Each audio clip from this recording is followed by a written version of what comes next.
Dricus du Plessis TKO's Robert Whittaker in round 2. This was an incredible victory. It would have been an incredible victory if he had won by disqualification or split decision or whatever the fuck. But for him to get a TKO victory over Robert Whittaker is just extra sweet. He's the first middleweight to defeat Robert Whittaker, aside from Israel Adesanya.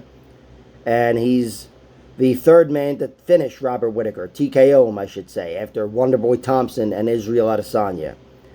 Dricus du Plessis, he's got every intangible, it seems like, and all of that backing up a very good skill set. Very good skill set on the feet, on the ground. This guy's dangerous, and he's got, again, every intangible. The physicality, the size, the cardio, the grit. This is another late fight finish for him.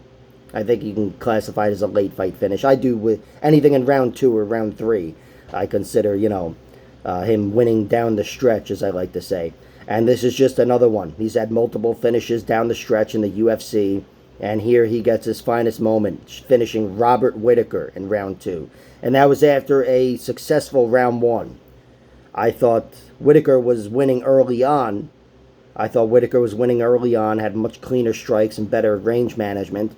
But Dricus just doesn't slow down, was able to bully Robert Whittaker, clip him, rip him to the mat, and on top, he was smothering. Robert Whittaker looked kind of lost in there at the end of round 1. And then in round 2, he got him out of there. Dricus, he's a very powerful guy. I really do like his strikes. Like I said, or at least I commented, I'm not that big a fan of his overall striking. I do think he leaves a lot to be desired, just, defensively, a lot of holes there, specifically holes that maybe Adesanya could exploit.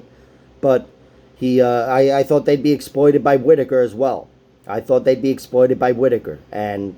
Dricus du Plessis, he's got the chin, the heart, the grit, the size, the power, and the skill set.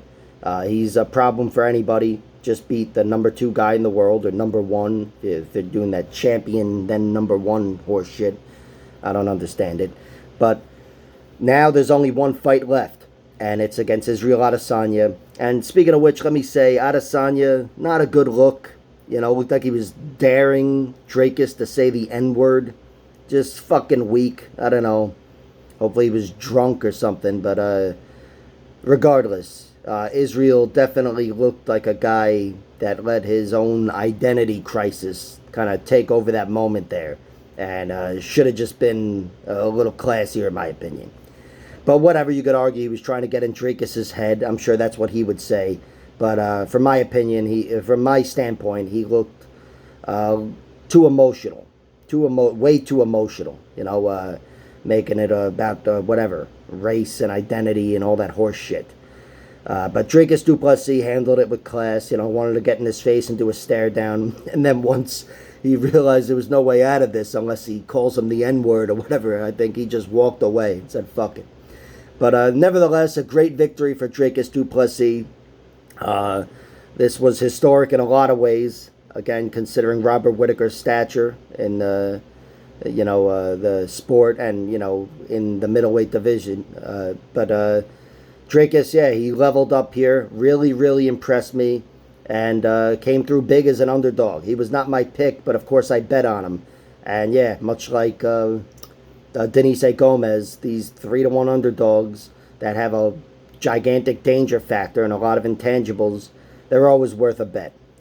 And for Robert Whittaker, this really sucks. He was the guy that had never been defeated by anybody but Israel Adesanya, which made him, kind of definitely the number 2 guy, but also made that third fight interesting. The fact that Robert Whittaker was taking out every contender, and he took out every contender but Paulo Costa.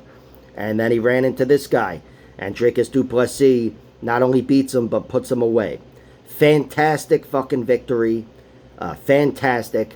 And yeah, another great moment. This whole card was amazing. I loved this whole card. It was an excellent event, and this was certainly one of the highlights.